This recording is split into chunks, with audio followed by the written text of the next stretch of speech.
আল্লাহ রব্বুল ইজ্জা ওয়াল জালালের দরবারে শুকরিয়া জ্ঞাপন করছি যে আল্লাহ তাআলা আমাদেরকে পবিত্র মাহে রমাদানে এসে পৌঁছার সুযোগ করে দিয়েছেন এবং আজকের ইফতার পূর্ববর্তী রমাদান অ্যান্ড কোরআন রিফ্লেকশন প্রোগ্রামে উপস্থিত হওয়ার সুযোগ করে দিয়েছেন। আমরা সবাই পড়ছি কালিমাতুশ শুকর, আলহামদুলিল্লাহ। আল্লাহর শুকরিয়া জ্ঞাপনের পাশাপাশি আমি আজকের প্রোগ্রামের অর্গানাইজার বাংলাদেশ মুসলিম কমিউনিটি মালয়েশিয়াকে ধন্যবাদ জানাতে চাই। এরকম চমৎকার একটি রমাদানুল মুবারকে কোরআনিক একটি প্রোগ্রামের আয়োজন করবার জন্য আমরা দোয়া করছি আল্লাহ তাআলা যেন এই কমিউনিটিকে ইসলামের জন্য কবুল করে এবং আমাদের যে ভাইরা নিরলস পরিশ্রম করে এই প্রোগ্রামগুলো আয়োজন করছে, আল্লাহ তাআলা এই পরিশ্রম, এই ডেডিকেশন, এফোর্ট যেন তাদের নাজাতের ওসিলা বানায়। সম্মানিত শুধু আমরা সবাই জানি এই মাসটির এত বরকতের কারণ হচ্ছে এটি কোরআন নাজিলের মাস। শাহরু রমাদান আল্লাযী উনজিলা ফীহিল কুরআন হুদাল লিন-নাস ওয়া বাইয়িনাতিম মিনাল হুদা ওয়াল ফুরকান। রমাদান এমন মাস যে মাসে আল্লাহ তাআলা কোরআন নাজিল করেছে। তো বেসিক্যালি এই মাসের মূল মর্যাদা কোরআনের কারণে। সাইয়েদনা জিবরিল আলাইহিস সালাম কোরআন নিয়ে এসেছেন, উনি শ্রেষ্ঠ ফেরেশতা হয়েছেন। আল্লাহর হাবিব সাল্লাল্লাহু আলাইহি ওয়াসাল্লামের উপর কোরআন নাজিল হয়েছে, ফলে উনি শ্রেষ্ঠ নবী হয়েছেন। রমাদানে কোরআন নাজিল হয়েছে, ফলে রমাদান শ্রেষ্ঠ মাস হয়েছে। কদরের রাতে কোরআন নাজিল হয়েছে, ফলে কদর শ্রেষ্ঠ রাত হয়েছে। আমরাও যারা কোরআনের সাথে সুসম্পর্ক গড়ে তুলব, কোরআনের সাথে অ্যাটাচমেন্ট বাড়াবো, আমাদেরকেও শ্রেষ্ঠত্বের মর্যাদায় আল্লাহ তাআলা আসীন করবেন ইনশাআল্লাহ বিইذنিল্লাহ। তো আজকের প্রোগ্রামের আমার ফার্স্ট অ্যান্ড ফরমোস্ট রিমাইন্ডার হচ্ছে কোরআন নাজিলের মাসে আমরা যেন বেশি বেশি কোরআনের সাথে নিজেদের সম্পর্ককে নবায়ন করি এবং মজবুত করি।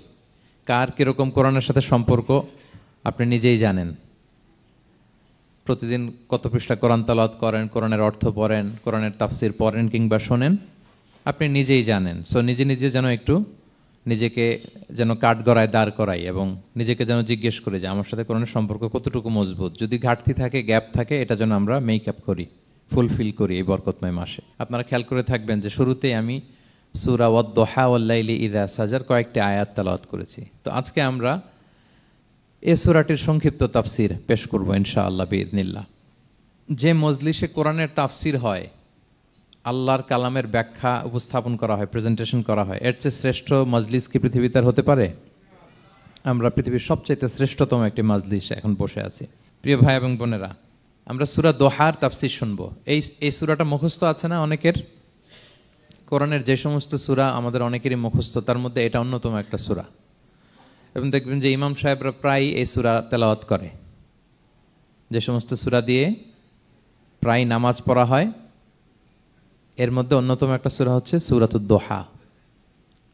মুআয ইবনে জাবাল রাদিয়াল্লাহু তাআলা আনহুকে আল্লাহ রাসূল সাল্লাল্লাহু আলাইহি ওয়াসাল্লাম একটা এলাকার ইমাম বানিয়ে পাঠিয়েছিলেন। ওই এলাকার মুসল্লিরা ছিলেন, লোকজন ছিলেন শ্রমজীবী, কাজ করে খেত। সারাদিন ওট দিয়ে পানি সেচ করে খেজুর গাছে পানি দিত, খেজুরের চাষাবাদ করত, সারাদিন কষ্ট করে নামাজে যে জয়েন করত। তো উনি মাগরিবের নামাজে সূরা ফাতিহার পরে সূরা বাকারা তেলাওয়াত শুরু করলেন।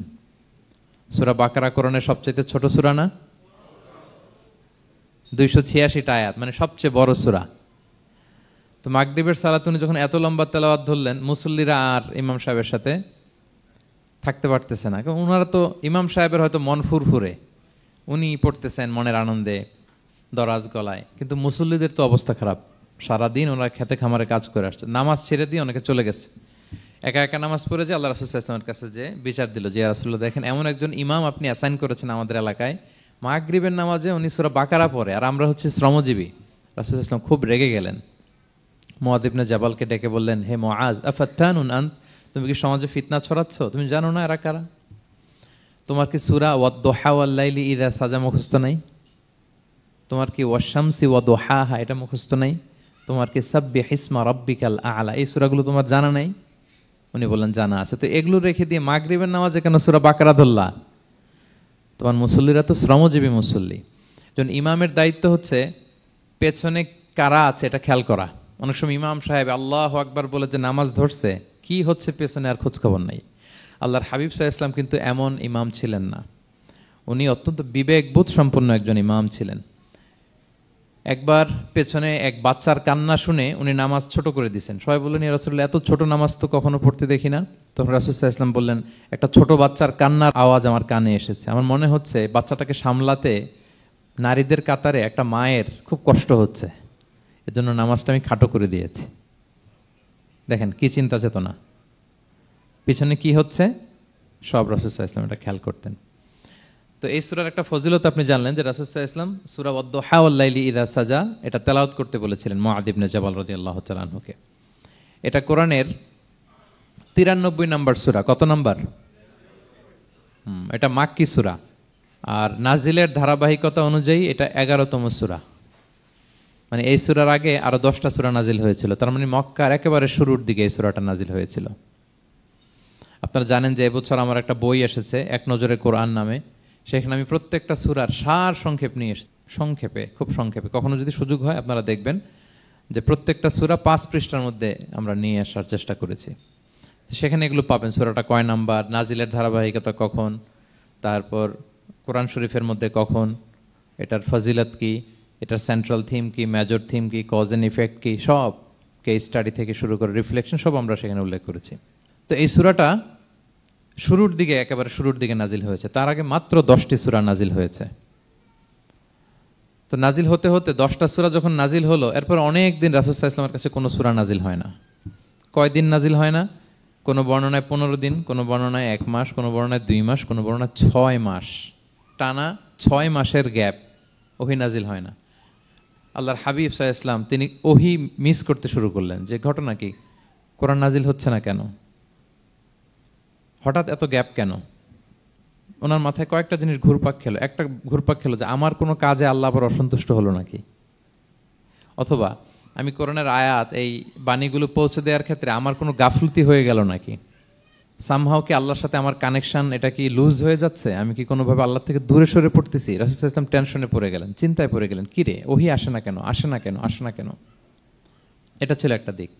আরেকটা দিক হচ্ছে আল্লাহর হাবিব সাল্লাল্লাহু আলাইহি ওয়াসাল্লামের কাছে কোরআনের আয়াত যাই নাজিল হতো উনি যে লোকদের কাছে প্রচার করে দিতেন। এখন নাজিল হয়েছে এখনই যে প্রচার শুরু, রাতে নাজিল হয়েছে রাতেই প্রচার শুরু, দিনে নাজিল হয়েছে দিনেই প্রচার শুরু, যখন নাজিল তখন প্রচার। কারণ আল্লাহ তাআলা বলেছেন, ইয়া আইয়ুহার রাসূলু বাল্লিগ মা উনজিলা ইলাইক মির রাব্বিক, আপনার রবের পক্ষ থেকে যা নাজিল হয়েছে প্রচার করেন। তো এই যে মাঝখান দিয়ে কয়েক মাস যার কোনো প্রচার টচার করে না, মুশরিকরা টিটকারি মারতে শুরু করলো, বলে কি মুহাম্মদ, তোমার আল্লাহ তোমার ভুলে গেছে বোধহয়, তোমার আল্লাহ বোধহয় তোমাকে আর পছন্দ করে না। আগে তো প্রতিদিন কিছু না কিছু শোনাতা যে এইটা নাজিল হয়েছে, ওইটা আসছে, এই বিধান ওই বিধান, এখন তো কোনো খোঁজখবর নাই। ঘটনা কি?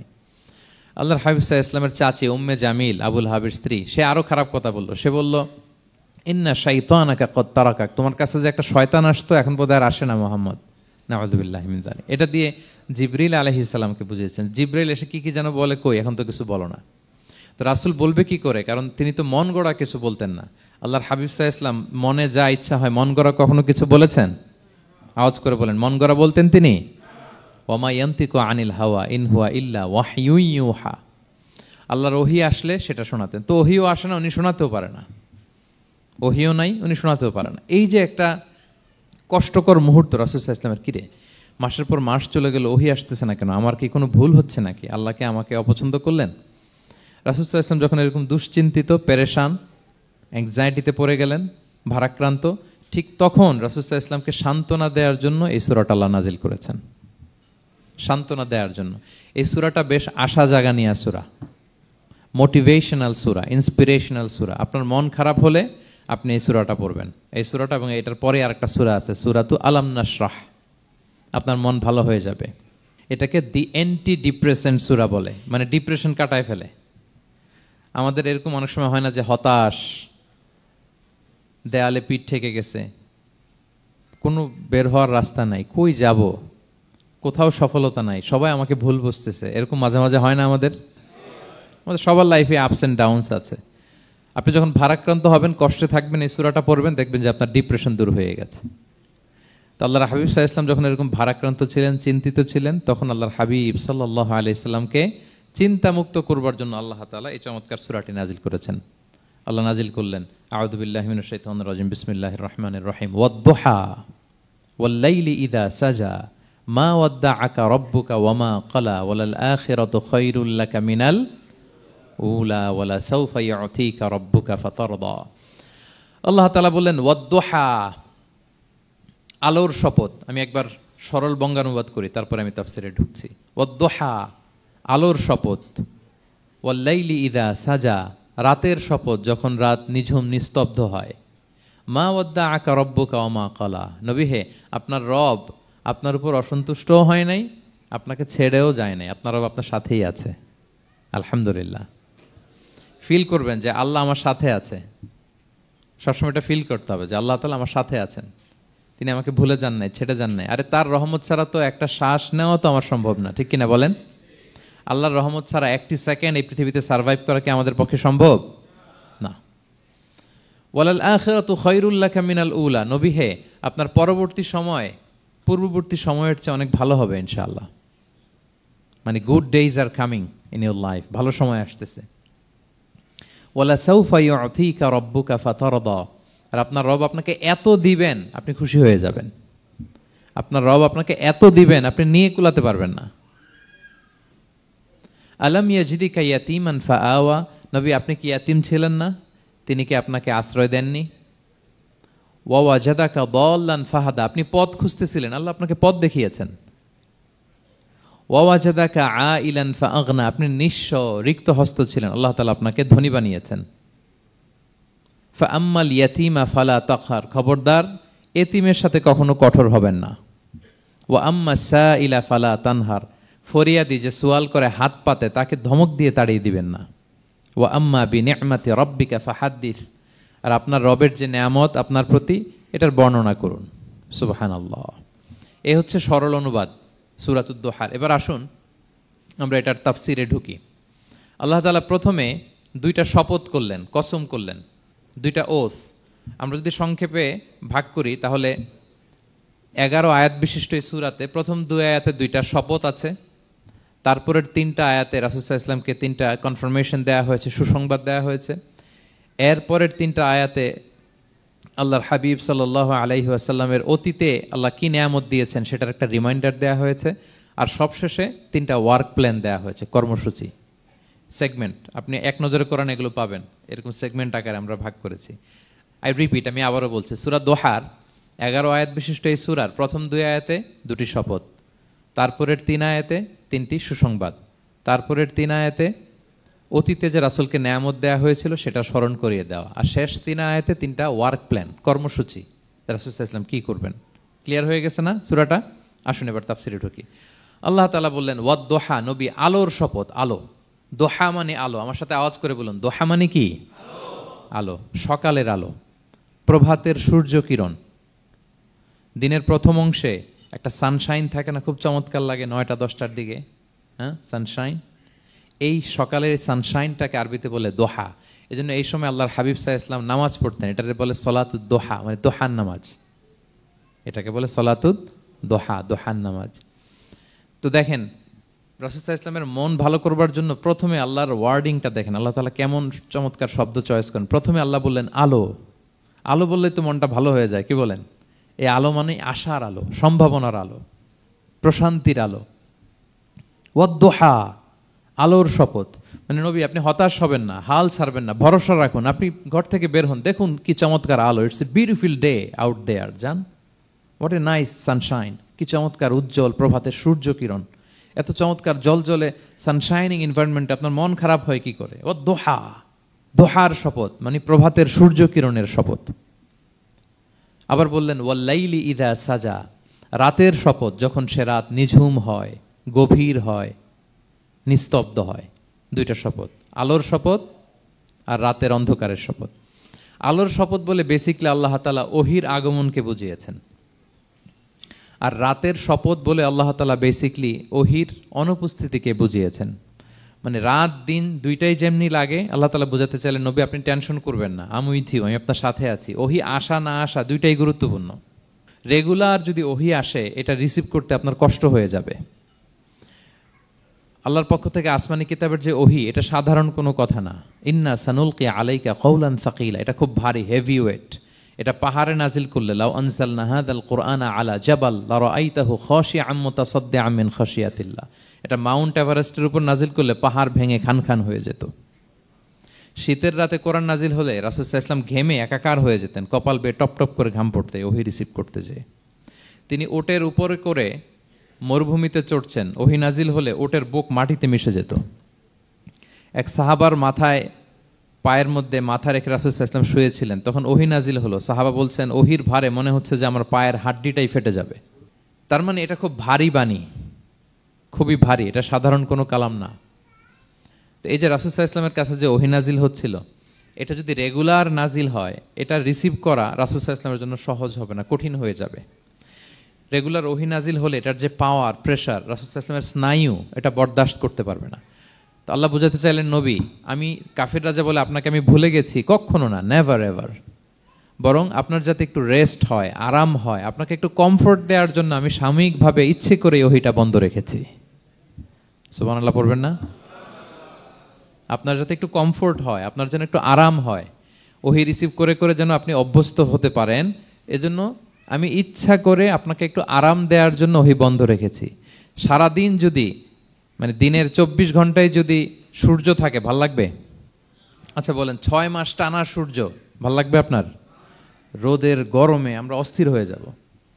তো 12 ঘন্টা সূর্যের আলোর পরে যেমনি রাতের দরকার আছে, আল্লাহ বোঝাতে চাইলেন ওহী নাজিল হওয়ার পাশাপাশি মাঝে মাঝে ওহী ব্রেক দেওয়ার দরকার আছে, ওহী বন্ধ থাকার দরকার আছে। ফলে আপনি হ্যাবিচুয়েটেড হবেন, ওহী রিসিভ করা না করা এটা আপনার জন্য ইজি হয়ে যাবে। যখন আপনি আপনার জন্য ওকে হয়ে যাবে, তখন আমি লাগাতার ওহী নাজিল করব। তাহলে ওরা যে বলে আমি আপনাকে ভুলে গিয়েছি, না, আমি আপনাকে ভুলি নাই, বরং আপনার আরামের জন্য খানিকটা সময় আপনাকে বিশ্রামের সুযোগ করে দেওয়ার জন্য আমি আল্লাহ ওহী বন্ধ রেখেছি। সুবহানাল্লাহ। তার মানে আল্লাহ তাআলা নবীকে ভুলেন নাই বা নবী সাল্লাল্লাহু আলাইহি ওয়াসাল্লামের উপর অসন্তুষ্ট হন নাই, ইচ্ছে করে আল্লাহ তাআলা কিছুদিন ওহী বন্ধ রেখেছেন। প্রতিদিন সূর্য থাকলে যেমনি ভাল লাগে না, মানে 24 ঘন্টা, এজন্য 12 ঘন্টা সূর্য দিয়ে আল্লাহ 12 ঘন্টা রাত দিয়েছেন, আমাদের আরামের, বিশ্রামের, ঘুমের আয়োজন করেছেন। ঠিক তেমনি রেগুলার ওহী রিসিভ করলে রাসূল সাল্লাল্লাহু আলাইহি ওয়াসাল্লামের জন্য কষ্ট হয়ে যাবে, এজন্য ইচ্ছে করে আল্লাহ গ্যাপ দিয়েছেন। আল্লাহর হাবিব সাল্লাল্লাহু আলাইহি ওয়াসাল্লামের উপর আল্লাহ অসন্তুষ্ট হননি। এটাই আল্লাহ তাআলা বললেন যে ওয়াদ-দুহা ওয়াল-লাইলি ইযা সাজা, প্রভাতের সূর্য কিরণের শপথ, রাতের নিঝুম নিস্তব্ধ পরিবেশের শপথ। মা ওয়াদ্দাআকা রাব্বুকা ওয়া মা ক্বালা, আপনার রব আপনারে ভুলেও যায় নাই, আপনারে ছেড়েও যায় নাই, আপনার উপর নাখোশও হয় নাই। সুবহানাল্লাহ। আপনার রব আপনার সাথেই আছে, এটা সবসময় ফিল করবেন যে আমার রব আমার সাথে আছে। এটা ফিল করলে আপনার মধ্যে যে সাহস আসবে, আপনি কল্পনাই করতে পারবেন না যে এত এনার্জি আপনার ভিতরে আসলো কি করে। আপনারা খেয়াল করেছেন, বছর খানিক আগে ভারতবর্ষের আমাদের এক বোনের সামনে কিছু সন্ত্রাসী, ওরা জয় শ্রীরাম জয় শ্রীরাম বলতেছিল, মনে আছে? কিন্তু আমার ওই বোন মুস্কান কি বলছিল বলেন তো? তার এক আল্লাহু আকবারে from north to south, from east to west, the entire globe প্রকম্পিত হয়েছে। আমরা সবাই পড়েছি আল্লাহু আকবার, সবাই আমরা কি পড়েছি? আল্লাহু আকবার। কারণ সে ফিল করেছে যে আল্লাহ আমার সাথে আছে। মনকে তুমি বুঝিয়ে বলো আল্লাহ আছেন আমার সাথে, এটা ফিল করতে হবে। আল্লাহর হাবিব সাল্লাল্লাহু আলাইহি ওয়াসাল্লামকে আল্লাহ তাআলা এইটাই অ্যাসিওরেন্স দিলেন, কনফার্মেশন দিলেন যে মা ওয়াদ্দাআকা রাব্বুকা ওয়া মা ক্বালা, আপনার রব আপনাকে ভুলে যায় নাই, আপনার রব আপনার প্রতি অসন্তুষ্ট হয় নাই। আমি ইচ্ছা করে ওহীটা বন্ধ রেখেছি যাতে আপনার আরাম হয়। সুবহানাল্লাহ।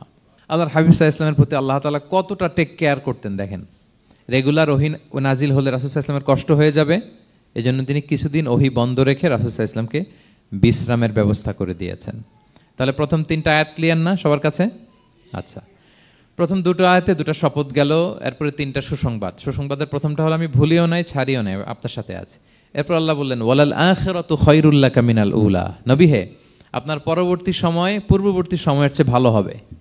নিশ্চয়ই আপনার পরবর্তী সময় পূর্ববর্তী সময়ের চেয়ে ভালো হবে। তার মানে গুড ডেইজ আর কামিং, ভালো সময় আপনার জীবনে আসছে, আপনি হতাশ হবেন না, নিরাশ হবেন না। এরপর আল্লাহ তাআলা বললেন ওয়ালা সাউফা ইউতিকা রাব্বুকা ফাতারদা, নবী হ্যাঁ, আপনার রব আপনাকে এত দিবে আপনি খুশি হয়ে যাবেন, আপনার রব আপনাকে এত নেয়ামত দান করবে আপনি আপনার রবের প্রতি সন্তুষ্ট হয়ে যাবেন। সুবহানাল্লাহি বিহামদি। এবং তাই হয়েছে। যারা আপনারা সিরাত পড়েছেন, যারা আল্লাহর হাবিব সাল্লাল্লাহু আলাইহি ওয়াসাল্লামের জীবনী নিয়ে ধারণা রাখেন, তারা দেখবেন যে আল্লাহর রাসূল সাল্লাল্লাহু আলাইহি ওয়াসাল্লাম যেখানেই মনে কষ্ট পেয়েছেন, বিষণ্ণ, চিন্তিত, তখনই আল্লাহ তাআলা রাসূল সাল্লাল্লাহু আলাইহি ওয়াসাল্লামের চিন্তা দূর করে রাসূল সাল্লাল্লাহু আলাইহি ওয়াসাল্লামকে সন্তুষ্ট করেছেন। যখনই রাসূল সাল্লাল্লাহু আলাইহি ওয়াসাল্লামের মনে কষ্ট, তিনি চিন্তিত, তখনই আল্লাহ তাআলা ওনাকে হ্যাপি করেছেন। কাইন্ড অফ রাসূলকে হ্যাপি করাই আল্লাহর কাজ, আল্লাহর হাবিব সাল্লাল্লাহু আলাইহি ওয়াসাল্লামকে হ্যাপি করাই আল্লাহ তাআলার কাজ। দেখেন কিভাবে আল্লাহ তাআলা আল্লাহর হাবিব সাল্লাল্লাহু আলাইহি ওয়াসাল্লামকে হ্যাপি করেছেন, একটু খেয়াল করে দেখেন। মক্কাতে যখন খুব জটিল অবস্থা, দাওয়াতি কাজ চালিয়ে নেওয়াটা রাসূল সাল্লাল্লাহু আলাইহি ওয়াসাল্লামের জন্য কষ্ট হয়ে যাচ্ছে, নমুসলিম সাহাবাদের উপর অত্যাচার, তখন আল্লাহর হাবিব সাল্লাল্লাহু আলাইহি ওয়াসাল্লাম দেখলেন যে এই মক্কার দুজনের একজনকে আমার চাই। তাদের একজন যদি ইসলামের ছায়াতলে আসে তাহলে ইসলামের পাল্লাটা ভারী হয়। কারা? একজন হচ্ছে ওমরে ফারুক আর একজন আবু জাহাল। দুজনের একজন তখন ইসলাম ধর্ম গ্রহণ করে নাই। তো রাসূল সাল্লাল্লাহু আলাইহি ওয়াসাল্লাম কেঁদে কেঁদে আল্লাহর কাছে ফরিয়াদ জানালেন, আল্লাহুম্মা আইজ্জাল ইসলামা বিআহাব্বি হাযাইন আর-রাজুলাইনি ইনদাক। আল্লাহ, আমি কাউকে স্পেসিফিক তোমার কাছে চাই না, শুধু এটাই বলি, দুইজন লোকের নাম বলবো, এই দুইজন লোকের মধ্যে থেকে যাকে তোমার পছন্দ হয় তাকে তুমি ইসলামের ছায়াতলে এনে ইসলামকে শক্তিশালী করো। এক হচ্ছে আবু জাহাল, আরেক হচ্ছে ওমরে ফারুক। এই দোয়াটা তিনি করতে লাগলেন, আর খুব চিন্তিত, দুজনের কেউই মুসলমান হয় না। একদিন হঠাৎ সাহাবারা বললেন, ইয়া রাসূলুল্লাহ, আল্লাহর হাবিব সাল্লাল্লাহু আলাইহি ওয়াসাল্লাম তখন দারুল আরকামের ভেতরে বসা। সাহাবারা বললেন, ইয়া রাসূলুল্লাহ, আপনি এখান থেকে সরে যান, কারণ ওমরে ফারুক নাঙ্গা তলোয়ার নিয়ে আসতেছে আপনাকে হত্যা করবার জন্য। তো আল্লাহ রাসূল সাল্লাল্লাহু আলাইহি ওয়াসাল্লাম বললেন যে তোমরা সরে যাও, আমার মনে হচ্ছে ওই যে চোখের পানি ছেড়ে আমি দোয়া করেছি, ওই দোয়া আজকে কবুল হতে শুরু করেছে, তোমরা সরো। ঠিকই ওমরে ফারুক রাদিয়াল্লাহু তাআলা আনহু আসলেন, এসে তিনি তলোয়ার রেখে দিয়ে বললেন, আশহাদু আল্লা ইলাহা ইল্লাল্লাহ ওয়া আশহাদু আন্না মুহাম্মাদান আবদুহু ওয়া রাসূলুহু। আমি সাক্ষ্য দিচ্ছি আল্লাহ ছাড়া কোনো ইলাহ নেই এবং আপনি আল্লাহর প্রেরিত বান্দা এবং রাসূল। এই দৃশ্য দেখে রাসূল সাল্লাল্লাহু আলাইহি ওয়াসাল্লাম খুশি হয়ে গেলেন। ওয়ালা সাউফা ইউতিকা রাব্বুকা ফাতারদা। আল্লাহ বলেছিলেন যে নবী হে, আপনাকে এত দিব, আপনার রব আপনাকে এত নেয়ামত দিবে, আপনি শুধু খুশিই হবেন, সন্তুষ্ট হবেন আমার প্রতি। এদের রাসূল সাল্লাল্লাহু আলাইহি ওয়াসাল্লামের দোয়া কবুল করে আল্লাহ তাআলা ওমরে ফারুককে ইসলামের ছায়াতলে এনে ইসলামকে শক্তিশালী করলেন। ফাতারদা, রাসূল সাল্লাল্লাহু আলাইহি ওয়াসাল্লাম খুশি হয়ে গেলেন। এভাবে প্রতিটা ক্ষেত্রে। মক্কাতে যখন খুব কঠিন অবস্থা, রাসূল সাল্লাল্লাহু আলাইহি ওয়াসাল্লাম তায়েফে চলে গেলেন দাওয়াত দেওয়ার জন্য। নেইবারিং সিটি, আপনারা যে হজ উমরা করেছেন জানেন, মক্কার পাশের সিটি তায়েফ। দাওয়াত দিলেন, দাওয়াত প্রত্যাখ্যান করলো তারা। শুধু তাই না, ফিজিক্যালি হ্যারেস করা হলো আল্লাহর হাবিব সাল্লাল্লাহু আলাইহি সাল্লামকে। রাসূল সাল্লাল্লাহু আলাইহি ওয়াসাল্লামের জামা ধরে, গা ধরে টানা হেচড়া করা হলো, পাথর মারা হলো, তিনি রক্তাক্ত হলেন। হামালাতুল জিবাল, পাহাড় রক্ষী ফেরেশতারা বলল, ইয়া রাসূলুল্লাহ, আপনি যদি আদেশ দেন তায়েফের দুই দিকের পাহাড় দিয়ে এমন চাপা দিব, পুরো তায়েফের জনপদ একেবারে ভ্যানিশ হয়ে যাবে। আল্লাহর হাবিব সাল্লাল্লাহু আলাইহি ওয়াসাল্লাম বললেন, না, আমি আশা করি তাদের পরবর্তী নেক্সট জেনারেশনের কেউ না কেউ পড়বে লা ইলাহা ইল্লাল্লাহ মুহাম্মাদুর রাসূলুল্লাহ। তাই হয়েছে। এখন তায়েফে যান, শুধু মসজিদ আর মসজিদ, মসজিদ আর মসজিদ। কি চমৎকার পরিবেশ! তায়েফে গেলে মনেই হবে না আরব দেশ। বৃষ্টি হয় প্রতিদিন, অনেক চাষাবাদ হয়, চমৎকার এলাকা। রাসূল সাল্লাল্লাহু আলাইহি ওয়াসাল্লামের দোয়ার বরকত। তো তায়েফবাসী দাওয়াত প্রত্যাখ্যান করলো। রাসূল সাল্লাল্লাহু আলাইহি ওয়াসাল্লাম গায়ের রক্ত পরিষ্কার করে নাখলা নামক খেজুরের বাগানে যায়েদ রাদিয়াল্লাহু তাআলা আনহুকে ফজরের নামাজ পড়তেছিলেন। আল্লাহর হাবিব সাল্লাল্লাহু আলাইহি ওয়াসাল্লাম যখন ফজরের সালাতে তেলাওয়াত করতে লাগলেন, একদল জিন পাশ দিয়ে যাচ্ছিল। তারা তাদের এলাকায় যেয়ে বলল, ইন্না সামি'না কুরআনান আজাবা ইয়াহদি ইলা রুশদি ফাআমান্না বিহি। জিনেরা আগে আকাশের উপরে উঠে ফেরেশতারা কি বলে চুরি করে শুনে আসতো। হঠাৎ জিনেরা আর উপরে যেতে পারে না, উপরে যেতে চাইলেই ফাআতবাআহু শিহাবুন সাকিব, আগুনের পাথর মারা হয়। ঘটনা কি? সব জিনেরা বৈঠক বসালো। ঘটনা কি? আগে কত তথ্য আগেই জেনে যেতাম, জেনে গণকদেরকে বলতাম, গণকরা আমাদেরকে ধন্যবাদ জানাইতো। তো এখন তো আসমানের সিকিউরিটি এত বেড়ে গেল কেন? কারণ কি? ওই যে শেষ নবী আসার কথা যে মনে হয় চলে আসছে, দেখো তো কোথায় আসছে উনি। খুঁজতে খুঁজতে খুঁজতে একদল ওই দিন ফজরের সময় আল্লাহর হাবিব সাল্লাল্লাহু আলাইহি ওয়াসাল্লাম রক্তাক্ত হয়ে ফজরের সালাত যখন পড়তেছেন, ওই কোরআন তেলাওয়াত শুনে তারা এলাকায় যেয়ে বলল যে ইন্না সামি'না কুরআনান আজাবা, এক আজীব কোরআন শুনে আসছি, ইয়াহদি ইলা রুশদি, এই কোরআন মানুষকে হেদায়েতের পথে নিয়ে যায়। ফাআমান্না বিহি, আমরা ঈমান এনে ফেললাম। সুবহানাল্লাহ পড়েন। তো রাসূল সাল্লাল্লাহু আলাইহি ওয়াসাল্লাম তো এটা জানেন না। আল্লাহ তাআলা জিবরাইল মারফত জানালেন যে হে নবী, আপনি এসেছিলেন ম্যানকাইন্ডকে দাওয়াত দিতে তায়েফের, তারা দাওয়াত গ্রহণ করে নাই, ম্যানকাইন্ড রিজেক্ট করেছে। কিন্তু আরেকটা জাতি আছে যাদেরকে আপনি দেখেন না, তাদেরকে বলে জিন কাইন্ড, মানে জিন জাতি। পুরো জিন জাতি কালিমা পড়ে মুসলমান হয়ে গিয়েছে নবী। বলে সাউফা ইউতিকা রাব্বুকা ফাতারদা, নবী আপনার রব আপনাকে এত নেয়ামত দিবেন আপনি খুশি হয়ে যাবেন। নবী সাল্লাল্লাহু আলাইহি ওয়াসাল্লাম ওইখানে আবার খুশি হয়ে গেলেন, রক্তাক্ত, ইনজুর্ড। কিন্তু যখন শুনলেন মানুষ জাতি তারা ঈমান আনে নাই, কিন্তু জিন জাতি তারা ঈমান এনেছে। আল্লাহর হাবিব সাল্লাল্লাহু আলাইহি ওয়াসাল্লাম আবার আনন্দিত হলেন। তাহলে আল্লাহর হাবিব সাল্লাল্লাহু আলাইহি সাল্লামকে আনন্দিত করাই হচ্ছে আল্লাহর কাজ, খুশি রাখাই হচ্ছে আল্লাহর কাজ। সুবহানাল্লাহি বিহামদি। আল্লাহর হাবিব সাল্লাল্লাহু আলাইহি ওয়াসাল্লামের বয়স যখন 50 বছর, ওনার কাছের দুজন আত্মীয় মারা গেল। ওনার প্রিয়তমা স্ত্রী খাদিজা রাদিয়াল্লাহু তাআলা আনহা ইন্তেকাল করলেন, ওনার প্রিয় চাচা আবু তালেব ইন্তেকাল করলেন। দুজনই শেল্টার দিত, একজন ঘরে একজন বাইরে। আবু তালেবের কারণে কেউ রাসূল সাল্লাল্লাহু আলাইহি ওয়াসাল্লামের গায়ে হাত তোলার সাহস পায় নাই। তো উনি যখন ইন্তেকাল করলেন, রাসূল সাল্লাল্লাহু আলাইহি ওয়াসাল্লাম বিপদে পড়ে গেলেন। সারাদিন কাফেরদের বকা ঝকা গালি খেয়ে ঘরে যখন আসতেন, খাদিজা রাদিয়াল্লাহু তাআলা আনহার কথা শুনলে ওনার হৃদয়টা প্রশান্ত হয়ে যেত। তো বাইরের চাচাও নাই, ভেতরের স্ত্রীও নাই, দুজনই মারা গেলেন ওই বছর। ওই বছরকে বলা হয় আমুল হুজন, মানে দুশ্চিন্তার বছর। এত ভারাক্রান্ত আল্লাহর হাবিব সাল্লাল্লাহু আলাইহি ওয়াসাল্লাম হলেন, চিন্তিত হলেন, মনটা ভেঙে খান খান। আল্লাহ তাআলা কিন্তু ঠিকই বুঝেন যে তার হাবিবকে কখন হ্যাপি করতে হবে। আল্লাহ তাআলা তখন সাইয়েদনা জিবরাইল আলাইহিস সালামকে পাঠালেন যে যাও, আমার বন্ধুকে আর পৃথিবীতে থাকার দরকার নাই, আমার বন্ধুকে ঊর্ধ্ব জগতের নৈশ ভ্রমণের ইনভাইটেশন দিয়ে আসো, মানে মেরাজের ইনভাইটেশন দিয়ে আসো। পড়েন সুবহানাল্লাহ। সুবহানাল্লাযী আসরা বিআবদিহি লাইলাম মিনাল মাসজিদিল হারামি ইলাল মাসজিদিল আকসা, মসজিদুল হারাম থেকে মসজিদুল আকসা, তারপরে উপরে সুম্মা দানা ফাতাদাল্লা ফাকানা কাবা কাউসাইনি আও আদনা। আল্লাহর আরশে চড়ে গেলেন, জান্নাত জাহান্নাম দেখিয়ে, নতুন কিছু গিফট দিয়ে, তার পেয়ারা হাবিবের মন ভালো করে এরপরে আবার দুনিয়ায় পাঠালেন। ওয়ালা সাউফা ইউতিকা রাব্বুকা ফাতারদা। নবী হে, আপনাকে এত নেয়ামত দিব, আপনি শুধু খুশি হবেন আর সন্তুষ্ট হবেন। সুবহানাল্লাহ। এবার বুঝতে পারতেছেন কিভাবে আল্লাহর হাবিবকে আল্লাহ তাআলা খুশি করেছেন। মক্কায় আর থাকতে পারতেছেন না, এমন অবস্থা যে কোনো সময় আল্লাহর হাবিব সাল্লাল্লাহু আলাইহি ওয়াসাল্লামকে হত্যা করা হবে। আল্লাহ তাআলা আল্লাহর হাবিবের জন্য নতুন জায়গার ব্যবস্থা করে দিলেন, তওবা কিংবা তাইবা, যেটাকে আমরা মদিনা বলি। তিনি মদিনায় গেলেন, আবার রাসূল সাল্লাল্লাহু আলাইহি ওয়াসাল্লামের হৃদয় প্রশান্ত হলো। কিন্তু মদিনায় যে তিনি কাবাকে মিস করতে আরম্ভ করলেন। আল্লাহর হাবিব সাল্লাল্লাহু আলাইহি ওয়াসাল্লাম নবী হওয়ার পরে টানা 14 বছর কিবলা ছিল কিন্তু বাইতুল মাকদিস। কিন্তু মক্কায় যখন তিনি ইবাদত করতেন, তিনি বাইতুল মাকদিসের দিকেই হয়েই নামাজ পড়তেন, কিন্তু সামনে কাবাটারে রাখতেন। কথা বুঝতে পেরেছেন? মক্কায় যখন তিনি নামাজ পড়তেন 13 বছর, কিবলা যেহেতু বাইতুল মাকদিস, বাইতুল মাকদিসের দিকেই হয়ে নামাজ পড়তেন, কিন্তু মাঝখানে রাখতেন কোনটারে? কাবাকে। তাহলে কেমন যেন কাবাই তার সামনে। আচ্ছা, কিন্তু মদিনায় যখন গেলেন, এখন তো আর সুযোগ নাই, কাবা একদিকে, বাইতুল মাকদিস আরেক দিকে, এখন কাবাকে আর সামনে রাখা যাচ্ছে না। মিস করতে লাগলেন কাবাকে। আর প্রত্যেক নামাজের পরে আকাশের দিকে তাকায় থাকেন, ইস আল্লাহ যদি আয়াত নাজিল করে আমার জন্মস্থান যে মক্কা, আমার পূর্বপুরুষ ইব্রাহিম আলাইহিস সালামের যে ওই কাবার দিকে যদি কিবলাটা ঘুরাই দিত, কতই না ভালো হতো। আল্লাহ বলেন যে আপনি যে কদ নারা তাকাল্লুবা ওয়াজহিকা ফিস সামা, নবী আপনি যে আকাশের উপর চেহারা উঠিয়ে মনে মনে কি চান আমি তো বুঝি। আল্লাহর হাবিব সাল্লাল্লাহু আলাইহি ওয়াসাল্লামকে খুশি করার জন্য আল্লাহ আয়াত নাজিল করলেন, ফাওয়াল্লি ওয়াজহাকা শাতরাল মাসজিদিল হারাম। নবী হ্যাঁ, আপনাকে খুশি করার জন্য নতুন বিধান নাজিল করলাম। এখন থেকে, ফ্রম রাইট নাও, আপনি যখনই নামাজ পড়বেন এখন থেকে কাবামুখী হয়ে আপনি সালাত আদায় করবেন। তাহউইলুল কিবলা, কিবলা পরিবর্তন হয়ে গেল। সুবহানাল্লাহি ওয়া বিহামদি। আপনারা মসজিদে নববীর পাশে মদিনাতে একটা মসজিদ দেখবেন, এটাকে বলে মসজিদ যুল কিবলাতাইন। এমন মসজিদ যে মসজিদে এক নামাজে 2 কিবলা শেয়ার করা হয়েছিল।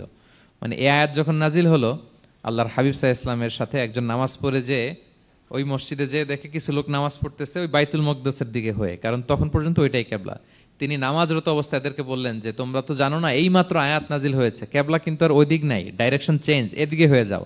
তো ইমাম সহ মুসল্লি সব ঘুরে নামাজের মধ্যে ওইদিকে হয়ে গেছে। তাহলে একই নামাজে 2টা কিবলা শেয়ার করা হয়েছে, ফলে তখন থেকে মসজিদের নাম হয়ে গেছে মসজিদ যুল কিবলাতাইন, 2 কিবলাওয়ালা মসজিদ। তাহলে দেখেন, আল্লাহর হাবিব সাল্লাল্লাহু আলাইহি ওয়াসাল্লামকে খুশি করার জন্য আল্লাহ তাআলা কিবলা চেঞ্জ করে দিয়েছে। সুবহানাল্লাহ বলতে পারলেন না? এভাবে যখনই আল্লাহর হাবিব সাল্লাল্লাহু আলাইহি ওয়াসাল্লাম বিষণ্ণ, চিন্তিত, মন খারাপ, ওনার মন ভালো করার দায়িত্ব নিয়েছে কে? জিবরাইল এসে শোনাতে লাগলো, আগের জামানায় কেউ 500 বছর 700 বছর হায়াত পেয়েছে। বনি ইসরাইলের অনেক মুজাহিদ 1000 বছর জেহাদ করেছে। কয় হাজার বছর? জেহাদি করছে 1000 বছর। আমরা হায়াত পাই কয় বছর? আমাদের হায়াত কয় বছর অন অ্যান অ্যাভারেজ? 60-70। আল্লাহর হাবিব সাল্লাল্লাহু আলাইহি ওয়াসাল্লাম এটাই বলেছেন যে আমার উম্মতি মা বাইনা 60 ইলা 70, আমাদের গড় আয়ু 60 থেকে 70। ওয়া আকাল্লুহুম মা ইয়াজুজু যালিক, আর সামান্য অল্প সংখ্যকই মানুষ এটাকে ক্রস করতে পারে। এই কথা শুনে যে আগের উম্মত 1000 বছর জেহাদ করছে, এটা শুনে রাসূল সাল্লাল্লাহু আলাইহি ওয়াসাল্লাম আবার কাঁদতে আরম্ভ করলেন, হায় রে আমার গুনাহগার উম্মতের কি হবে, আমার উম্মত তো 60-70 শেষ, আমার উম্মতের কি হবে। আবার চিন্তিত, আবার কান্নাকাটি। তখন আল্লাহ তাআলা নাজিল করলেন, ইন্না আনজালনাহু ফি লাইলাতিল কদর ওমা আদরাকা মা লাইলাতুল কদর লাইলাতুল কদরি খায়রুম মিন আলফি শাহর। নবী আপনি কাঁদবেন না, ওদেরকে হায়াত দিছি বেশি, কদর দেই নাই। আপনার উম্মতকে হায়াত কম দিছি, কিন্তু আপনার উম্মতের জন্য আমি লাইলাতুল কদর রেখে দিয়েছি। এক কদরের রাতে ইবাদত করলে খায়রুম মিন আলফি শাহর, 1000 মাস ইবাদত করলে যে পরিমাণ সওয়াব, অতটুকু না, খায়ের এর চেয়ে বেশি সওয়াব আল্লাহ তাআলা আপনার উম্মতের আমলনামায় দিয়ে দিবেন। আবার আল্লাহর হাবিব সাল্লাল্লাহু আলাইহি ওয়াসাল্লাম মন ভালো হয়ে গেল। ওয়ালা সাউফা ইউতিকা রাব্বুকা, সবাই বলেন ওয়ালা সাউফা ইউতিকা রাব্বুকা ফাতারদা। নবী হে এত দিব, আপনি শুধু হ্যাপি হবেন, হ্যাপি। এরপরে বদরের যুদ্ধে বিজয় দান করলেন, মক্কা বিজয় দান করলেন, তাবুক যুদ্ধে বিজয় দান করলেন। সব শেষে জান্নাতে ওনার জন্য স্পেশাল একটা জায়গা থাকবে, ওই জায়গায় কেউ বসতে পারবে না। জায়গাটার নাম মাকামে মাহমুদ। ওয়া মিনাল লাইলি ফাতাহাজ্জাদ বিহি নাফিলাতাল লাকা আসা আন ইয়াবআসাকা রাব্বুকা মাকামাম মাহমুদা। ওই মাকামে মাহমুদের সিংহাসনে আল্লাহর হাবিব সাল্লাল্লাহু আলাইহি ওয়াসাল্লাম বসবেন, ওনার জন্য স্পেশাল, খাস, কেউ এখানে বসতে পারবে না। তার মানে হ্যাপি শুধু দুনিয়াতেই করবে না আল্লাহ তাআলা, আল্লাহর হাবিবকে আখিরাতেও করবে। আল্লাহর হাবিব সাল্লাল্লাহু আলাইহি ওয়াসাল্লামকে কাউসার দেয়া হবে, ইন্না আতাইনা কাল কাউসার। হে নবী আপনাকে কাউসার দিয়েছি, এমন হাউজে কাউসার, যে হাউজে কাউসারের সামনে পান পেয়ালা, যেটা দিয়ে পানি নিয়ে আপনি উম্মতকে খাওয়াবেন, এটার সংখ্যা আকাশের তারা যত বেশি তার চেয়েও বেশি। হাউজে কাউসারের পানি এটা দুধের চেয়েও সাদা, বরফের চেয়েও ঠান্ডা, মধুর চেয়েও মিষ্টি। এক ঢোক যে খাবে চিরকালের জন্য তার গলা থেকে তৃষ্ণা মিটে যাবে। He will never ever be thirsty again. একবার খাইছে তো শেষ। পেতে চান সেটা আল্লাহর হাবিবের কাছ থেকে? আমরা পেতে চাই কি চাই না বলেন? ইন্না আতাইনা কাল কাউসার। নবী আপনাকে আমি কাউসার দিয়েছি। সব শেষে আল্লাহর হাবিব সাল্লাল্লাহু আলাইহি ওয়াসাল্লাম সুপারিশ করার অনুমতি পাবেন, যেদিন কেউ সুপারিশ করতে পারবে না। সবাই বলবে নফসি নফসি নফসি নফসি, থার থার করে কাঁপবে। এক একজন নবী, ইব্রাহিম আলাইহিস সালাম, ঈসা আলাইহিস সালাম, মূসা আলাইহিস সালাম, থার থার করে কাঁপবে। আর আল্লাহর হাবিব সাল্লাল্লাহু আলাইহি ওয়াসাল্লাম ওই মাকামে মাহমুদে সিংহাসন ফেলে দিয়ে সেজদায় শুধু কাঁদতে থাকবে, আর সেজদার মধ্যে বলবে উম্মতি উম্মতি উম্মতি উম্মতি। হে আল্লাহ আপনি আমার গুনাহগার উম্মতকে বাঁচান, আল্লাহ আপনি আমার গুনাহগার উম্মতকে বাঁচান, আল্লাহ আপনি আমার গুনাহগার উম্মতকে বাঁচান। আল্লাহ তাআলা এটা সহ্য করতে না পেরে জিবরাইল আলাইহিস সালামকে বলবেন যে ওয়াসআলহু মা ইউবকিক, জিবরাইল যাও জিজ্ঞেস করো তো আমার বন্ধু এত কাঁদে কেন, কি চায় জিজ্ঞেস করো। তো আল্লাহর হাবিব সাল্লাল্লাহু আলাইহি ওয়াসাল্লাম বলবেন আল্লাহুম্মা উম্মতি উম্মতি, আল্লাহ আমার উম্মতকে বাঁচান, আমার গুনাহগার উম্মতকে বাঁচান। আল্লাহ তাআলা এবার জিবরাইল মারফত বলবেন যে ইযহাব ইলা মুহাম্মদ সাল্লাল্লাহু আলাইহি ওয়াসাল্লাম, যাও মুহাম্মদের কাছে যাও, ওয়াকুল লাহু, তাকে বলো দুনিয়াতে যেমনি কখনো কষ্ট পেতে দেই নাই, বারবার তাকে হ্যাপি করেছি, খুশি করেছি। ওয়া ইন্না সানুরদিকা ফি উম্মাতিকা ওয়ালা নাসুউক, আজকের এই কঠিন দিনেও আমার হাবিবকে আমি কষ্ট দিব না, তার উম্মতের ব্যাপারেও তাকে আমি খুশি করে দেব। তার গুনাহগার উম্মতের ব্যাপারেও আজকে মুহাম্মদ সাল্লাল্লাহু আলাইহি ওয়াসাল্লামকে আমি খুশি করে দেব। আল্লাহর হাবিব সাল্লাল্লাহু আলাইহি ওয়াসাল্লাম তখন সুপারিশ শুরু করবেন। আল্লাহু আকবার, আল্লাহু আকবার। ওয়ালা সাউফা ইউতিকা রাব্বুকা ফাতারদা। নবী হে আপনাকে এত নেয়ামত দিব আপনি নিয়ে কুলাতে পারবেন না। সব শেষে এই গুনাহগার উম্মতকে সুপারিশ করে জাহান্নাম থেকে নাম কাটিয়ে সবাইকে নিয়ে তিনি একটা ফ্ল্যাগ হাতে নিয়ে তিনি জান্নাতের দিকে ছুটবেন। ওই ফ্ল্যাগের মধ্যে লেখা থাকবে আলহামদু। কি লেখা থাকবে? মানে প্রশংসা, প্রশংসার পতাকা। নিজেও তো প্রশংসিত। মুহাম্মদ মানে কি জানেন? মুহাম্মদ মানে কি? প্রশংসিত। এই কারণে মুহাম্মদ সাল্লাল্লাহু আলাইহি ওয়াসাল্লামকে মক্কার লোকেরা গালি দিয়েও শান্তি পেত না। মানে যদি বলি এই প্রশংসিত লোকটা খারাপ, কথাটা হইল? প্রথমে আগে বলা লাগে কি? প্রশংসিত। মুহাম্মদ মানে কি? তো এই জন্য মক্কার লোকেরা রাসূল সাল্লাল্লাহু আলাইহি ওয়াসাল্লামকে মুহাম্মদ না বলে ডাকতো মুদাম্মাম, মানে নিন্দিত। তো মুদাম্মাম তো রাসূলের নাম না, রাসূল সাল্লাল্লাহু আলাইহি ওয়াসাল্লামের নাম কি? মুহাম্মদ, প্রশংসিত। এই জন্য গালি দিয়েও তারা মজা করতে পারতো না, সুবিধা করতে পারতো না। গালি দিলেও আগে প্রশংসা করে নেওয়া লাগতো। প্রথমে বলতো মুহাম্মদ পাগল, এরকম বলতো নাউযুবিল্লাহ। তার মানে প্রশংসিত লোকটা পাগল হইলো, এটা গালি হয়েছে? ঘুরে ফিরে তো প্রশংসাই হয়ে গেল। তো আল্লাহর হাবিব সাল্লাল্লাহু আলাইহি ওয়াসাল্লাম লিওয়াউল হামদ, প্রশংসার ফ্ল্যাগ নিয়ে বিশাল উম্মতকে নিয়ে জান্নাতে অভিমুখে যাবেন এবং জান্নাতের দরজায় হি উইল বি দা প্রথম নক করবেন উনি। তখন জান্নাতের রক্ষী ফেরেশতা বলবে মান আনতা, কে? আল্লাহর হাবিব সাল্লাল্লাহু আলাইহি ওয়াসাল্লাম বলবেন আনা মুহাম্মদ, আমি মুহাম্মদ। তো ফেরেশতা বলবে আমরা দাঁড়ায় আছি এজন্য আল্লাহ বলে দিয়েছেন মুহাম্মাদের আগে কাউকে যেন এন্ট্রি দেয়া না হয়, আপনার আগে যেন কারোর জন্য জান্নাতের দরজা না খুলি, স্পেশাল উপর থেকে অর্ডার আছে। আপনি যেহেতু নক করেছেন, ওয়েলকাম, আসেন। পুরো উম্মাহ নিয়ে আল্লাহর হাবিব সাল্লাল্লাহু আলাইহি ওয়াসাল্লাম জান্নাতে ঢুকবেন। ওয়ালা সাউফা ইউতিকা রাব্বুকা ফাতারদা, নবী হে আপনাকে অচিরেই এত নেয়ামত দিব আপনি সন্তুষ্ট হয়ে যাবেন। প্রথম দুইটা শপথ গেল, এরপর তিনটা সুসংবাদ গেল। এরপর আল্লাহ তাআলা অতীতে যে নবীর পাশে ছিলেন, অতীতে যে বিভিন্ন নেয়ামত দিয়ে আল্লাহর হাবিব সাল্লাল্লাহু আলাইহি ওয়াসাল্লামকে আল্লাহ তাআলা ধন্য করেছেন, এগুলো রিমাইন্ডার দিচ্ছেন যে নবী আপনি কেন চিন্তিত হন, আমি আগেও ছিলাম আপনার সাথে, এখনো আছি, ভবিষ্যতেও থাকবো। তিনি বললেন আলাম ইয়াজিদকা ইয়াতীমান ফাআওয়া, তিনি কি আপনাকে ইয়াতীম অবস্থায় পাননি, তিনি কি আপনাকে আশ্রয় দেননি? আপনারা জানেন আল্লাহর হাবিব সাল্লাল্লাহু আলাইহি ওয়াসাল্লাম যখন মায়ের পেটে, তখনই তার পিতা দুনিয়া থেকে ইন্তেকাল করেছেন। মায়ের পেটে তার বয়স হচ্ছে 6 মাস, দুনিয়াতে আসেননি আল্লাহর হাবিব সাল্লাল্লাহু আলাইহি ওয়াসাল্লাম রাহমাতাল লিল আলামিন। মায়ের পেটে থাকা অবস্থায় বাবা হারিয়েছেন, দুনিয়াতে আসলেন 6 বছর বয়সে তিনি মাকে হারিয়েছেন। কয় বছর বয়সে? 6 বছর। তারপর মায়ের ইন্তেকালের পরে দাদার কাছে, আব্দুল মুত্তালিবের কাছে লালিত পালিত হতে লাগলেন। 8 বছর বয়সে দাদাও ইন্তেকাল করলেন। বাবা চলে গেলেন জন্মের আগে, মা চলে গেলেন 6 বছর মানে শিশু থাকতে। 8 বছর বয়সে তো শিশু, দাদাও চলে গেলেন। 8 বছর বয়স থেকে আল্লাহর হাবিব সাল্লাল্লাহু আলাইহি ওয়াসাল্লাম চাচার কাছে এতিম অবস্থায় লালিত পালিত হতে লাগলেন। এবং আবু তালেব এত ভালোবাসতো, ইমান আনে নাই, শেষ পর্যন্ত ইমান আনেনি, শিরকের উপরে ইন্তেকাল করেছে, কিন্তু আল্লাহর হাবিব সাল্লাল্লাহু আলাইহি ওয়াসাল্লামকে এত ভালোবেসেছেন, বাবার যে কি মানে পিতৃ স্নেহের যে কি মায়া, এটা বুঝতে দেন নাই কখনো, এটার অভাব কখনো তিনি টের পান নাই। ওনার যে বাবা নাই, আবু তালেবের কারণে এতটা ভালোবেসেছেন, এতটা ভালোবেসেছেন। তার মানে কখনোই রাসূল সাল্লাল্লাহু আলাইহি ওয়াসাল্লামকে লালন পালন, রক্ষণাবেক্ষণ, টেক কেয়ারের কোনো গ্যাপ আল্লাহ তাআলা রাখেননি। হালিমাতু সাদিয়ার কাছে, পরে মায়ের কাছে, উম্মে আইমানের কাছে, দাদা আব্দুল মুত্তালিবের কাছে, পরে চাচার কাছে, একটার পর একটা স্লট বাই স্লট রেডি। সেটাই স্মরণ করে দিলেন যে নবী এমন তো হয় নাই যে আপনাকে লালন পালনের জন্য কেউ ছিল না। আলাম ইয়াজিদকা ইয়াতীমান ফাআওয়া, আপনার রব কি আপনাকে ইয়াতীম অবস্থায় আশ্রয়ের ব্যবস্থা করে দেননি? মানে তখন তো আমি ছিলাম আপনার সাথে, কেউ ছিল না, তখন তো আমি ছিলাম। তো আপনার তো ভয় কিসের? আপনি হতাশ হবেন না, নিরাশ হবেন না, হাল ছাড়বেন না আপনি। তাহলে প্রিয় ভাইরা, আল্লাহর হাবিব সাল্লাল্লাহু আলাইহি ওয়াসাল্লাম ইয়াতীম অবস্থায় পৃথিবীতে এসেছিলেন, এবং এজন্য ইয়াতীমের সাথে ভালো আচরণ তিনি করতে বলতেন আল্লাহর হাবিব সাল্লাল্লাহু আলাইহি ওয়াসাল্লাম। যারা এতিমকে ভালোবাসে আল্লাহ তাদেরকে ভালোবাসে। এবং আল্লাহর হাবিব সাল্লাল্লাহু আলাইহি ওয়াসাল্লাম বলতেন আনা ওয়া কাফিলুল ইয়াতীমি ফিল জান্নাতি কাহাতাইন, আমি এবং এতিমের রক্ষণাবেক্ষণকারী এইভাবে প্রতিবেশীর মতো জান্নাতে থাকব। এই দুই আঙ্গুলের মাঝে যেমনি গ্যাপ নাই, আমার আর এতিমের রক্ষণাবেক্ষণকারী তার বাড়ির মাঝখানে কোনো গ্যাপ থাকবে না জান্নাতে। We will be neighbour in paradise, জান্নাতে এরকম আমরা কাছাকাছি থাকবো। আল্লাহু আকবার পড়েন।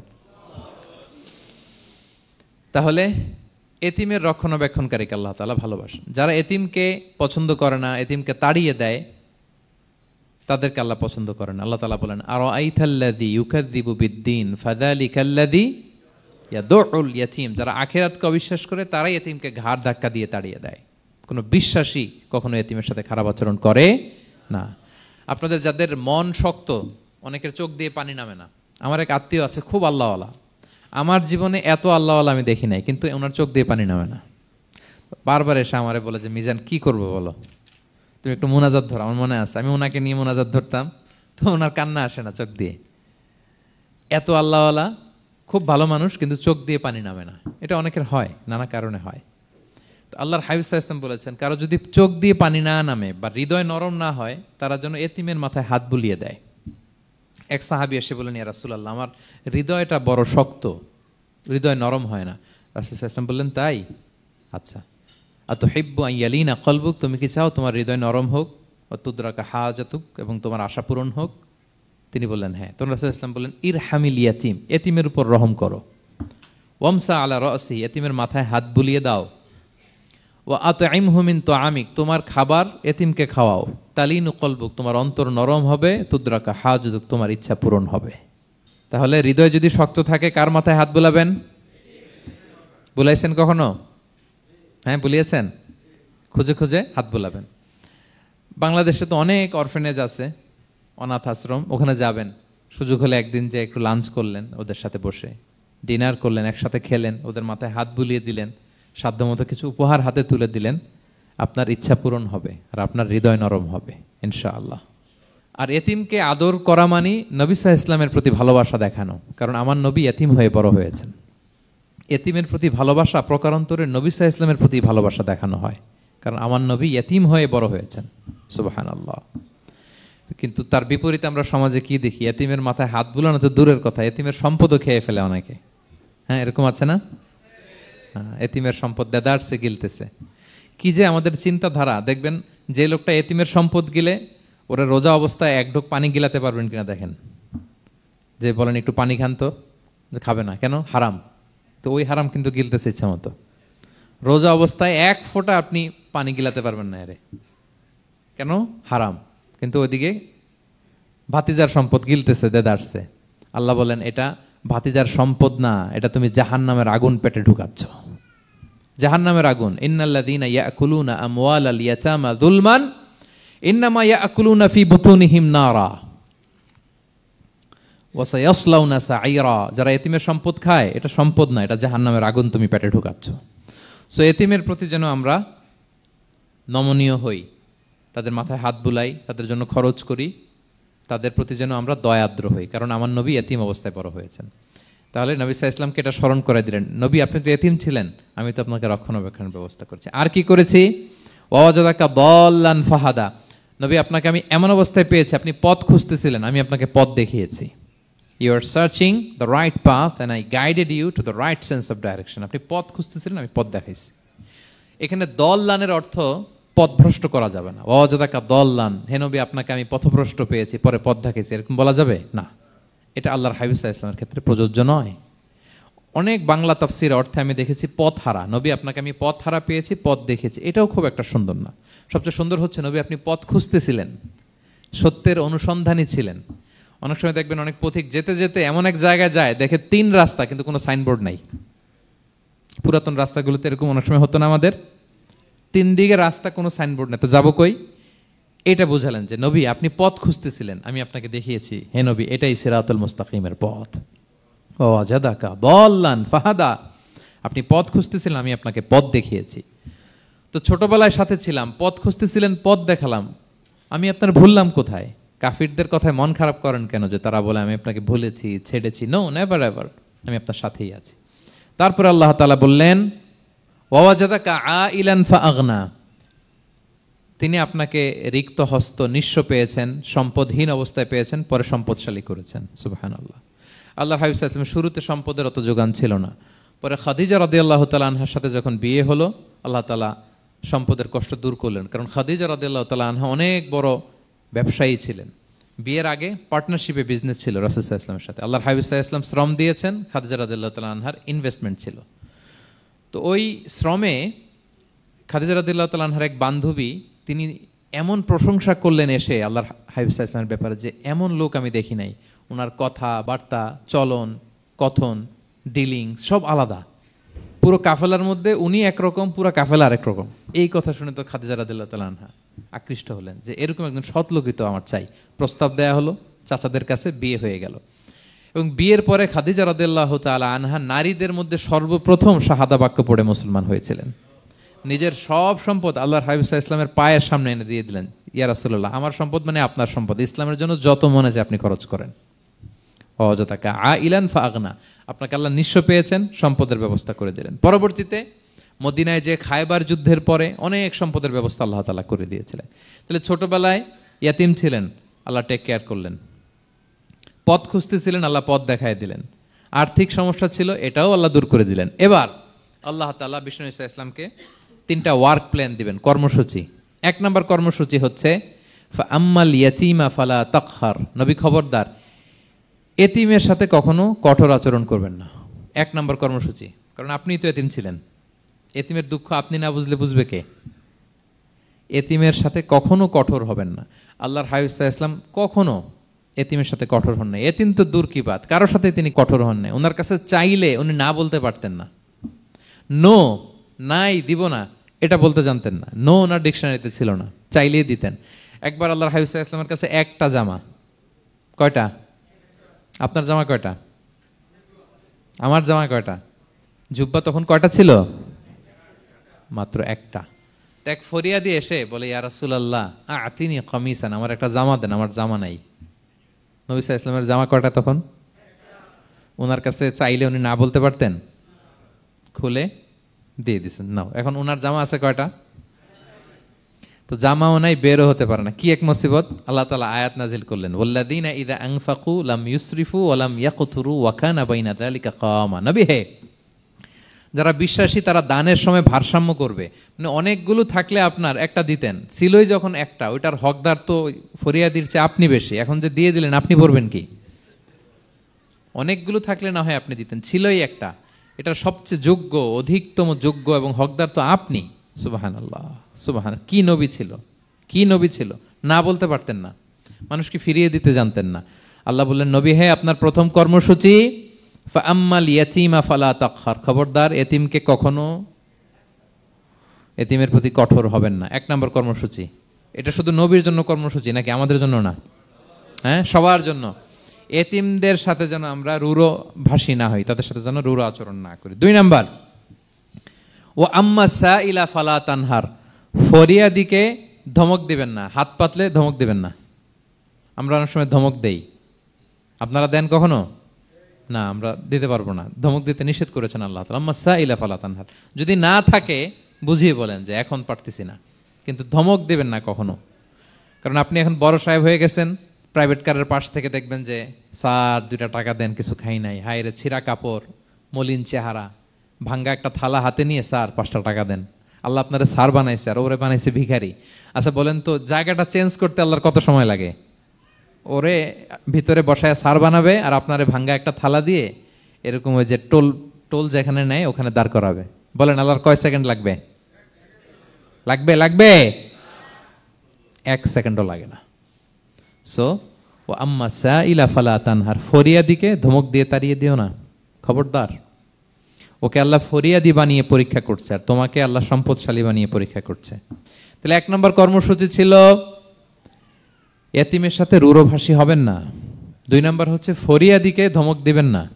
3 নম্বর, ও আম্মা বিনিআমাতি রাব্বিকা ফাহাদ্দিস, আল্লাহ তাআলা আপনাকে যে নেয়ামত দিয়েছে এই নেয়ামতের আপনি কি করেন? বর্ণনা করেন। ও আম্মা বিনিআমাতি রাব্বিকা ফাহাদ্দিস, আল্লাহ নেয়ামতের বর্ণনা করেন, শুকরিয়া করেন। কারণ আল্লাহ তাআলা আমাদের অনেককে ইয়তিম বানায় নাই, আমাদেরকে ফরিয়াদি বানায় নাই। আমরা অনেকেই আছি, আমরা এখনো ইয়তিম না, আমার আব্বা আম্মা এখনো বেঁচে আছেন, আমাদের অনেকের আব্বা আম্মা বেঁচে আছেন। ইয়তিম মূলত ছোট অবস্থায় যদি বাবা মারা যায় তাকে আরবিতে ইয়তিম বলে। মান মাতা আবুহু ওয়া হুয়া সগীর, কেউ ছোট, তার বাবা মারা গেছে, তাকে শরীয়তের পরিভাষায় কি বলে? ইয়তিম। তা আমরা অনেকেই তো ইয়তিম না, আমরা অনেকেই তো অন্যের কাছে হাত পাতা লাগে না, তো আমরা ভালো আছি না? আমাদের দেখবেন যে প্রায় হিসাবটা হচ্ছে আমার কি নাই। আমাদের হিসাবটা কি? কি নাই। কি যে আছে এটার হিসাব করে কুলানোও যাবে না, ঠিক কিনা বলেন? হ্যাঁ, ঠিক যেই মুহূর্তে এখানে বসে আমরা এই চমৎকার ইফতারি নিয়ে বসে আছি, ঠিক একই মুহূর্তে দেখবেন যে হসপিটালের আইসিইউতে শুয়ে শুয়ে কাতরাচ্ছে অনেকে। হ্যাঁ, ঠিক এই মুহূর্তে কিডনি ডায়ালিসিস চলতেছে, দেখছেন? কিডনি পেশেন্ট এদিকে ছিদ্র করে ব্লাড সব বের হয়ে রিফাইনিং হয়ে আরেক দিক দিয়ে ঢুকে, ওর চিৎকার শুনলে। বার্ন ইউনিটে গেছেন কখনো? আগুনে পোড়া রুগী, আপনার তো অনেক কিছু নাই, আমার এটা নাই, ওইটা নেই, আল্লাহ এটা দিল না, এটা নিয়ে আসেন। আপনি বার্ন ইউনিটে একদিন যায়েন, তাহলে বুঝবেন যে আল্লাহ আপনারে কত শান্তিতে রেখেছে। না খেয়ে কয় রাত কাটিয়েছি আমরা, বলেন তো? কত লোক বাড়ি ভাড়া পরিশোধ করতে পারে না, ঋণের বোঝায় জর্জরিত, দুরারোগ্য ব্যাধিতে আক্রান্ত, ক্যান্সারের লাস্ট স্টেজে। তাদের সাথে একটু দেখা করেন, 4th স্টেজে চলে আসছে ক্যান্সার পেশেন্ট। তার চেহারা, তার খাবার, তার চলাফেরা, কিভাবে তার প্রতিটা সেকেন্ড কাটে, একটু দেখে আসবেন, তাহলে বুঝবেন যে কত আল্লাহর দেয়া নেয়ামতের সাগরে হাবুডুবু খাই আমরা। এজন্য আল্লাহ বলেছেন 3 নম্বর কর্মসূচি হচ্ছে ওয়া আম্মা বিনিআমাতি রাব্বিকা ফাহাদ্দিস, আল্লাহ নেয়ামতের শুকরগুজার হও। আল্লাহ যে নেয়ামত দিয়েছে এই নেয়ামত তুমি বর্ণনা করো। অনেকে আছে আল্লাহ নেয়ামত দিলে ওটা প্রকাশ করতে চায় না, এটা আল্লাহ পছন্দ করে না। মানে আপনি যদি অনেক সম্পদশালী হন, আপনি সুন্দর পরিচ্ছন্ন জামা পরবেন, মানুষকে দান করবেন, আপনার বাড়ি ঘর সুন্দর হবে, এটা নিষেধ নয়, এটা ভালো। আপনি আল্লাহর দেয়া নেয়ামত ব্যবহার করতে পারবেন এবং বলতেও পারবেন, কিন্তু শুকরান লা ফখরান, শুকরিয়া স্বরূপ বলবেন, ফখর করে, অহংকার করে না। বলতে পারেন আলহামদুলিল্লাহ, আল্লাহ তাআলা আমাকে 4টা ছেলে দান করেছে, 4 জন হাফেজ, আল্লাহ তাআলা আমাকে থাকার মতো একটা ঘর দিয়েছে, একটা বাড়ি দিয়েছে, একটা গাড়ি দিয়েছে, সম্মান নিয়ে সমাজে চলার মতো আল্লাহ তাআলা আমাকে দিয়েছেন। এটা যদি আপনি শুকরিয়া স্বরূপ বলেন, এটাতে সমস্যা নেই, কিন্তু অহংকার নিয়ে বলা যাবে না। ইন্নাল্লাহা ইউহিব্বু আইয়ারা আসারা নি'মাতিহি আলা আবদিহি, আল্লাহ তাআলা যে নেয়ামত তার বান্দাকে দিল, ওইটার একটা নমুনা দেখতে আল্লাহ পছন্দ করে। আল্লাহ বানাইছে আপনার বিলিয়নিয়ার, আপনি হচ্ছেন ছেঁড়াপাড়া জামা পরে চলেন, হবে? বানাইছে আল্লাহ তাআলা আপনাকে অনেক সম্পদশালী, আপনার চলা ফেরা কোনো রুচিই নাই, এটা হইলো না। আল্লাহ চায় যে তোমার যে নেয়ামত দিছে এটার একটা নমুনা তোমার মধ্যে থাক, এটাও শুকরগুজার হওয়ার একটা আলামত। তাহলে 3 নম্বর কর্মসূচি কি? ওয়া আম্মা বিনি'মাতি রাব্বিকা ফাহাদ্দিস, আল্লাহর নেয়ামতের শুকরগুজার হও, আল্লাহ তাআলা যে নেয়ামত দিয়েছে সেটা বর্ণনা করো। তাহলে প্রিয় ভাইয়েরা, সূরাতুদ দোহা এটা হচ্ছে একটা মোটিভেশনাল সূরা, আশা জাগানিয়া সূরা, অ্যান্টি ডিপ্রেশন বলি আমি এই সূরাটাকে। ডিপ্রেশন থাকলে চলে যাবে, কারণ ওয়ালাল আখিরাতু খায়রুল লাকা মিনাল উলা, হে নবী আপনার পরবর্তী সময় আপনার পূর্ববর্তী সময়ের চেয়ে ভালো। সবসময় আশাবাদী হবেন। সূরা দোহার 1 নম্বর শিক্ষা হচ্ছে বি অপটিমিস্টিক, মানে অপটিমিজম, আশাবাদী হওয়া, নিরাশ হওয়া যাবে না। বিশ্বাসীদের, মুমিন মুসলিমের ডিকশনারিতে হতাশা নিরাশা নাই, আমার ডিকশনারিতে অন্তত নাই, আপনাদের আছে কিনা জানি না। আজকে থেকে বলেন আপনাদের ডিকশনারিতে হতাশা নিরাশা রাখবেন? আমাদের কোনো হতাশা নাই, নিরাশা নাই, কারণ আমরা যে পরিস্থিতিতে থাকি না কেন আমাদের সাথে কে আছেন? লা তাহজান ইন্নাল্লাহা মা'ানা, চিন্তিত হয়ো না, আল্লাহ আমার সাথে আছেন। আল্লাহ আমার সাথে আছেন বললেই দেখবেন মুস্কানের মতো এক তাকবীর আপনার মুখ দিয়ে বেরোচ্ছে, এমন এনার্জি বেরোচ্ছে, গোটা বিশ্ব আপনি জয় করে ফেলবেন তখন। এটাই আমাদের সবচেয়ে বড় পাওয়ার। আমাদের সাথে কে আছে? ইন্নাল্লাহা মা'ানা, আল্লাহ তাআলা আমাদের সাথে আছেন। তাহলে সূরা দোহার আজকের তাফসীরের 1 নম্বর লেসন হচ্ছে optimism. Believer should be optimistic always. বিশ্বাসীরা আশাবাদী হয়, নিরাশ হয় না, হতাশ হয় না, হাল ছাড়ে না। বিশ্বাসীরা ভরসা রাখে এক মহান সত্তার উপর। আওয়াজ করে বলেন তো তিনি কে? আল্লাহর উপর ভরসা রাখে, আমরা নিরাশ হই না। 2 নাম্বার শিক্ষা হচ্ছে গ্রেটফুলনেস, কৃতজ্ঞতা। আপনার জীবনে অনেক কিছু আছে, নাই নাই বলবেন না, শুধু কমপ্লেইন করবেন না। অনেকে দেখবেন শুধু অভিযোগ, এটা নাই ওইটা নাই, এই পাইলাম না, ওর আছে এটা, ওর, আমার সাথে কেন এমন হয়, আমার সাথে শুধু আমার সমস্যা। এগুলো যারা বলে তাদেরকে আল্লাহ নেয়ামত আরো ছিনিয়ে নেয়। বরং যারা অল্প পেয়েও বলে আলহামদুলিল্লাহ, তাদেরকে নেয়ামত দেওয়ার ধারাবাহিকতা আল্লাহ তাআলা অব্যাহত রাখেন। সব অবস্থায় আলহামদুলিল্লাহ, যে কোনো পরিস্থিতিতে, যে কোনো অবস্থায় কি বলবো আমরা? আপনি খেয়াল করে দেখেন না যে আপনার কি কি আছে, কত কিছু যে আপনার আছে, অবাক করা। 3 নাম্বার কাইন্ডনেস। 3 নম্বর লেসন হচ্ছে কাইন্ডনেস, দয়া। আমরা যেন অন্যের প্রতি দয়াশীল হই। আপনি অন্যের প্রতি দয়ালু হলে আপনার প্রতি দয়ালু হবো কে? ওয়াল্লাহু ফি আউনি আবদিহি মা দামাল আবদু ফি আউনি আখি। আল্লাহ ততক্ষণ পর্যন্ত কোনো বান্দার সাহায্যে থাকে যতক্ষণ পর্যন্ত ওই বান্দা তার ভাইয়ের সাহায্যে থাকে। তাহলে বলেন তো, আল্লাহর সাহায্য পাওয়ার প্রথম শর্ত কি? অন্যের জন্য সাহায্যের হাত বাড়িয়ে দেওয়া। তাহলে মনে থাকবে তো? নাকি এতিমকে ধাক্কা দিয়ে বের করে দিবেন? ফরিয়াদিকে ধমক দিবেন একটা? বড় সাহেব তো আপনি, বড় স্যার, খবরদার। তাহলে 1 নম্বর লেসন অপটিমিজম। আমরা হতাশ হব না, হতাশা আমাদের ডায়েরিতে নাই, আমরা আশাবাদী, আমরা আল্লাহর রহম ভরসার ভিখারি, ঠিক কিনা বলেন? 2 নম্বর লেসন হচ্ছে গ্রেটফুলনেস। আমরা সবসময় আল্লাহর প্রতি শুকরগুজার হব, কৃতজ্ঞ হব। আল্লাহর হাবিব সাল্লাল্লাহু আলাইহি ওয়াসাল্লাম বলতেন, আল্লাহুম্মা জাআলনি সাবুরা ওয়া জাআলনি শাকুরা ওয়া জাআলনি ফি আইনি সগীরা ওয়া ফি আয়ুনিন নাসি কাবীরা। আল্লাহ আপনি আমাকে ধৈর্যশীল বান্দা বানান, আপনি আমাকে শুকরগুজার বানান। আল্লাহ আমার চোখে আমাকে ছোট বানান, আল্লাহ গোটা বিশ্বের মানুষের চোখে, জনতার চোখে আমাকে বড় বানান। আওয়াজ করে পড়েন আমিন। এই দোয়াটা বেশি বেশি পড়বেন। আর সব শেষে আমরা যেন কাইন্ড হতে পারি, অন্যের প্রতি দয়ালু হতে পারি।